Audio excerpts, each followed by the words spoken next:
veces muy conocido por todos, muchas veces predicado también, pero hoy le vamos a dar, digamos, una revisión y vamos a reflexionar un poco de cómo fue José específicamente ante uno de los tantos eventos que tuvo en su vida.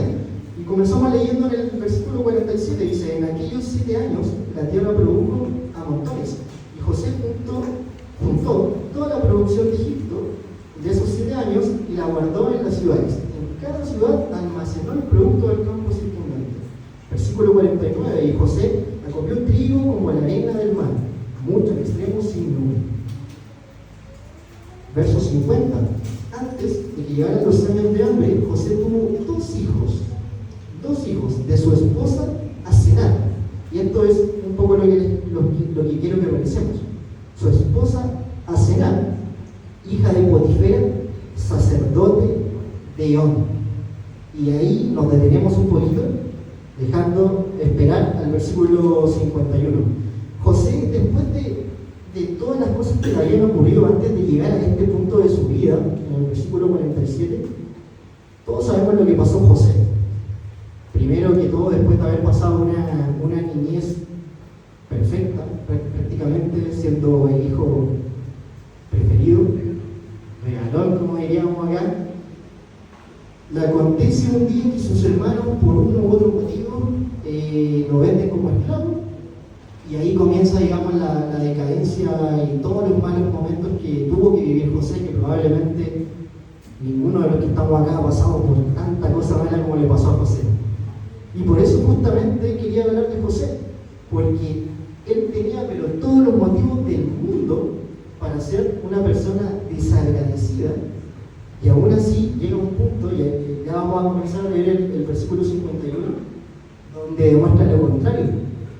Después José llegó a estar, digamos, en la casa de un magnate egipcio, y posteriormente, bueno, la esposa de este tipo, por uno u otro motivo, al parecer José era muy buen mozo, como dicen por ahí, tenía buen aspecto seguramente, y José no aceptó estar con esta mujer, cayó en la cárcel, estuvo en la cárcel, y también dicen por ahí muchas personas que han pasado por la cárcel, dicen que nunca se vuelve a ser igual después de pasar un tiempo por la cárcel.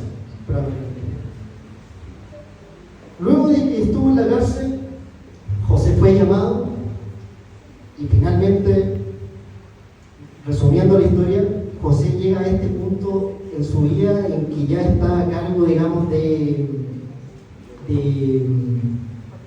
se me fue la palabra, pero de almacenar, digamos, todo el trigo, digamos, en Egipto, porque ya se venían los años de hambruna, ¿ya? Básicamente ese fue el contexto en el que José se encontraba en ese momento de su vida. Y ahora nos vamos al versículo 51, donde dice lo siguiente, perdón. José llamó a su primogénito, es decir, José iba a ser padre. Primer punto, José, en este momento de su vida, iba a ser padre. Y acá es donde viene lo que quiero reflexionar. Y dice: José llamó a su primogénito, ¿cómo lo llamó? Manasés. ¿Qué significa Manasés? Y la Biblia nos dice: olvido, porque dijo: Dios me hizo olvidar todo mi trabajo y la casa de mi padre. Y aquí yo, de repente, esta es una de las cosas que he aprendido con el tiempo, y sobre todo este año, que cuando uno lee la Biblia, estudia un poco sobre una historia, un personaje bíblico, de repente es bueno tener un poquito de imaginación, imaginarse un poco el contexto en que las cosas pasaron en aquellos tiempos. Yo me imagino a José un día en su casa en Egipto, con buenas comodidades ya en ese punto de su vida, llegando su esposa Asenat a la casa, y José diciéndole de una u otra forma: mi amor, ya tengo listo el nombre de nuestro primer hijo. Lo tengo pero listo.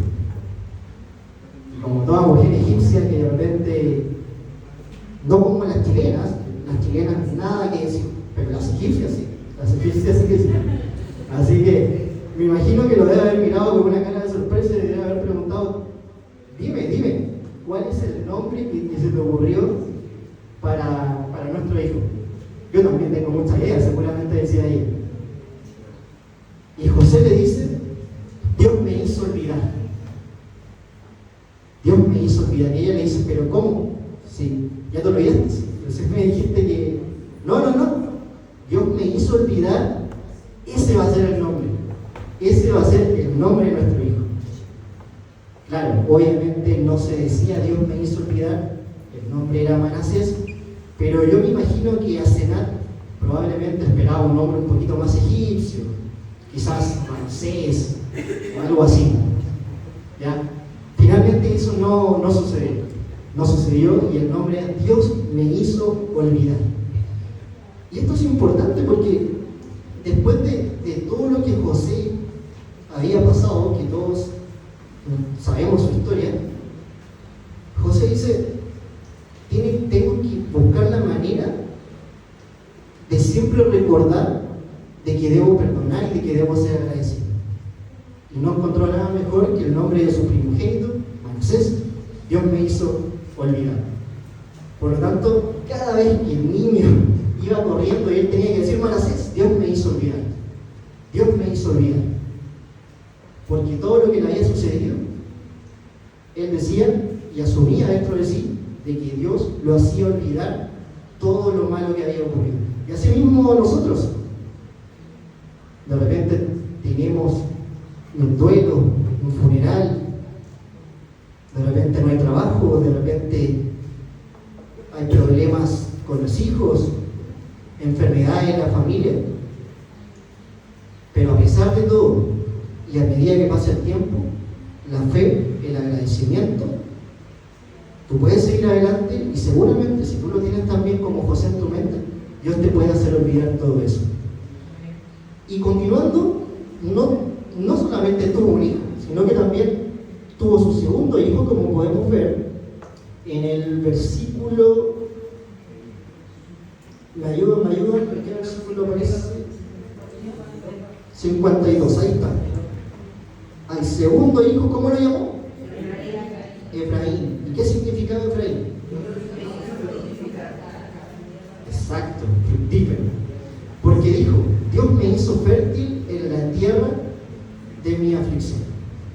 O sea, el segundo hijo a José le recordaba que, además de que Dios lo hizo olvidar, Dios también lo hizo prosperar, ser fructífero.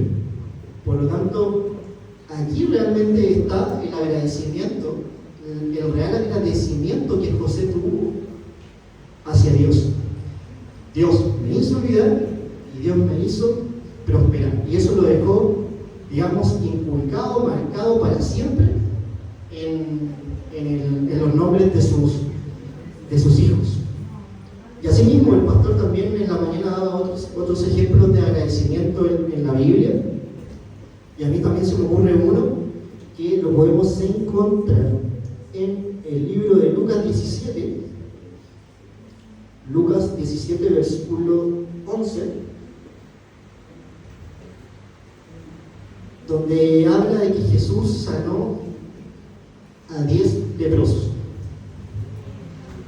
Básicamente la historia es cortita y nos cuenta de que de camino a Jerusalén Jesús pasó entre Samaria y Galilea. Al entrar en una aldea, digamos, vinieron 10 leprosos al encuentro de Jesús y se pararon lejos, por razones obvias, se pararon lejos y levantando la voz gritaron: Jesús, Maestro, ten compasión de nosotros.